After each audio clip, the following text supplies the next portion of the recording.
You know what I equate this sequel to, Coming to America? You know what I equate it to? This sequel is the equivalent of one of those crappy sitcom reunions where the gang gets back together. Nobody's really into it. Everybody's moved on, or there's like a couple actors who have made this their entire lives, never really got another shot or anything like that. There's a couple actors who are like, this is all we have. Then there's these other actors who have moved on to greater and better things, and they come back, they yuck it up. You know, they yuck up the scenery. They recite their catchphrases. You got it, dude. But then no one's heart seems really in it. And everybody just eventually starts to look older. And that's what I equate this movie to. In terms of really belated sequels, it's a lot more Dumb and Dumber 2 than it is Bill and Ted Face the Music. Ooh, no. I vehemently argue that statement alone. I thought... So in the specific niche of... I'm not talking about Dumb and Dumber when Harry met Lloyd. I'm talking about the actual sequel to Dumb and Dumber. Nah, still, man. I'm just clarifying. I think coming to this... Oh, God damn it. I think the sequel of Coming to America is a better years later sequel than Bill and Ted was. Ooh. I genuinely believe that. No, I believe that. No. This review just got really interesting. Defend yourself. What the hell? Oh, yeah, dude. Well, first of all, it's like Bill and Ted is just a hot mess, right? So, I mean, okay, I feel like defending myself would be more so shitting on Bill and Ted. I was going to say hot mess. I was like, whoa. The cap in this chat right now. Dude, hold on. I'm sorry. We're talking about Bill and Ted Face the Music. I'm sorry, not Face. Yeah, the newest one, right? Yeah. Yes. Okay. Yeah. No, I think the sequel to Coming to America is a better years later sequel than Bill and Ted Face the Music. I believe that. Oh God, you got to defend yourself. We literally said we're like, this review won't take long. Like, you know, we don't have much to say. Yeah, we literally said that. We're like, we don't have too much to say. And Dom pulls out this hot take plank over here. No, there's you took a hot take too, actually. Well, here's the thing. I don't hate Dumb and Dumber 2. Okay, I don't hate Dumb and Dumber 2. I would say in some ways Dumb and Dumber 2 is better than this, but this is more in line with that than Bill and Ted Face the Music, which I'm not saying is the holy grail of belated sequels over here, but I'm saying is certainly better than this. Dom, what say you? Okay, I have not seen Dumb and Dumber 2. I literally only seen the first Dumb and Dumber, and I actually need to rewatch it. But yeah, dude. Well, okay, so because I'm kind of defending a movie I don't necessarily love, but whatever. That's the business we're in. That's Steve's life every day. The heart in Coming to America, I thought, came through a lot. You know what? I'm not even going to start with the heart. I'm going to start with just the clarity of just being just like its plot and its film is a lot less convoluted than Bill and Ted Face the Music, because Bill and Ted was like it. Well, the problem is that it had time screwy stuff in it, and on top of that, I just thought it didn't execute well, because it's so busy trying to get its plot together that all of the jokes that it was trying to do just fell flat on its ass. Whereas in Coming to America, totally. Again, I saw the sequel first before the original, but even then, I still realized that, they recycled a lot of jokes. And yeah, Steve, you are spot on correct, where it's like, some of these actors and actresses where it's like, they're really milking it for all it's worth, because this is kind of all they had. But I thought, I need to remember names here. Eddie Murphy's love interest, Lisa? Sherry Headley. Thank you. Lisa is the character name, yeah. Yes.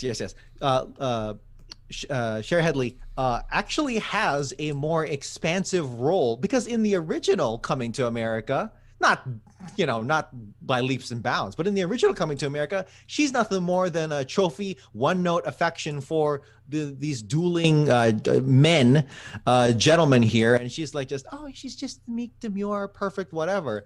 In the sequel, she is the matriarch that we didn't get to see in the OG Coming to America. We saw a little bit of it, but at least in she got to have some time with with Leslie Jones, where it's like, okay, yeah, sure, Leslie Jones is being Leslie Jones in this film, but I feel like we should have talked about the sequel first before going into this argument.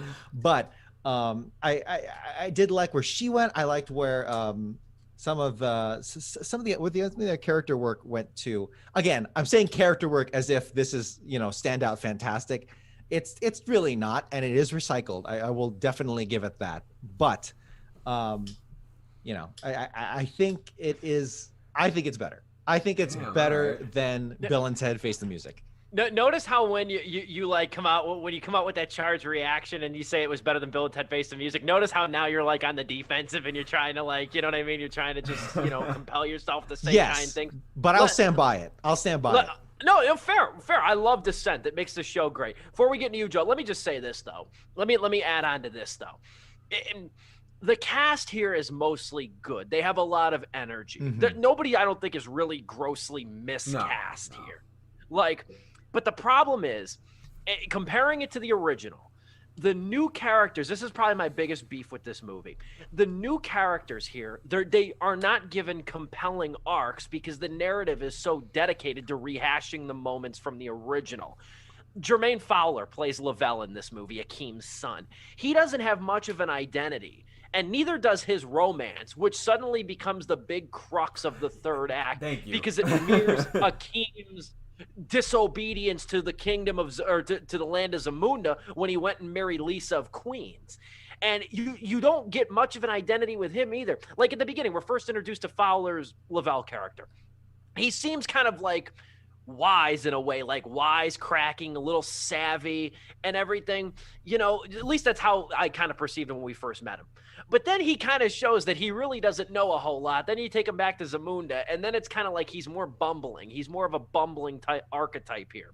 You don't get much identity with his relationship with his Sigurd, if you will. I would say that the two other most developed characters outside of the core, characters we're most familiar with are probably Leslie Jones, who plays his mother, and Wesley Snipes, who's very good here, surprisingly. Yeah. Who's very good here as the Emperor of Nextdoria, I think it is, which is a great name. But that was probably my single greatest issue with this movie, is that the new characters aren't giving anything to do, and then the old characters are just rehashing plot points and happenstance from the original movie. Don't you think too, when they go back to Queens in this sequel, wouldn't you have thought that the barbers that were still hanging out at this shop, wouldn't you think they'd be retired or long gone dead by now? They were older than hell in the original, and it's 30 years later and this barber shop is still standing. I know it's petty, but it bugged the shit out of me. I thought it was funny that they're still alive and still in business, and nobody's there still. I thought it's just it's literally the same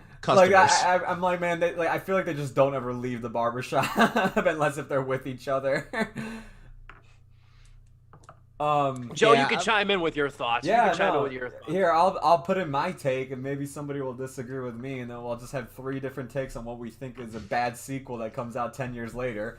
For me, this, I don't think... Steve, what was yours about Dumb and Dumber? You think it's worse than that? It's been years since I've seen Dumb and Dumber 2. Dumb and Dumber 2 was not very good. Yeah. But I think I laughed more in that movie than this. All right. And then, Dom, you said that Bill and Ted was, not even as close to being as good as this movie was, considering, the year gap. Okay. Correct. Well, for me, I'm going to bring Zombieland 2 into the mix now.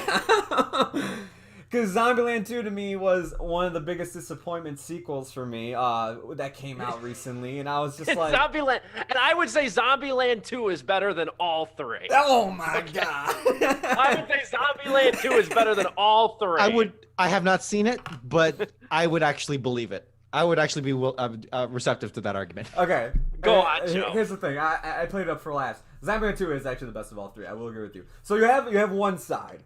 Where actually you have multiple sides. I'm gonna get into this. You have one side where it's the sequel that came out 10 years later or whatever, and it's actually half decent. It's done competently well, and it's okay for what it is. And that to me is Bill and Ted Face the Music and Zombieland 2. Then you have the ones that just are a complete shit show, which are the like, God, I'm trying to think here of like, because any film that I can remember is like going out of my head right now. But like sequels that are way too late. Anchorman 2 is not that bad. Anchorman 2 is not good. Well, that basically that. Like a lot of comedies that usually fall into that. Oh, Zoolander 2, perfect example. There we go. Oh God. That is a complete mess of a film of a sequel that came out way too late. Coming to America to me falls in between these two categories. Okay. Where it's just in this middle void area where it's like it's not that bad, but it's also not even like I think decent like enough to where I'm like I could recommend somebody to watch it. And it's nowhere near what Borat 2 was, which was, you know, as I was saying, a sequel that came out so many years later and actually found something new to do with the movie and actually wrote around this whole idea of the pandemic and everything. Like, consider what Borat 2 had to do as a sequel. Not only did it come out 10 years later and it had like an idea of what to do with the Borat character, having him have a relationship with his daughter, but they also wrote around the pandemic as well and made it work in the film. Now you have Coming to America, which, and this is how most of these later year sequels go, it's like they come up with the punchlines for the movie. Oh, we'll have the movie and we'll get everybody back, and this time it's going to take place in Zamunda. And Akeem has to pass down the throne now, just like his father did to his son, but he doesn't have a son. And so they set everything up, but they didn't actually write anything out after the setup. Because once you go back to Zamunda from Queens, that's where the film kind of just comes to a stop and just plateaus for me. Because nothing gets really developed. The jokes are pretty stale at that point, and they just get repeated. And like honestly, when it comes time to wrap everything up and we need to like, you know, get to the conclusion and what the message of this film was all about, it felt like they kind of pulled it out of its ass at the very end, man. Because they're like at the very end, they're like, and we need Zamunda to modernize and like let women be in power. It was like, okay, you guys were kind of hinting at this, but like literally in the last 5 minutes, you're like, problem solved. And it was just like, are you kidding me? You're one of those sequels where it's just like, when we get to our climax, that's how we solve the issue, because we're just at the climax, not because we built to it, we just got to it, and now we need to just end.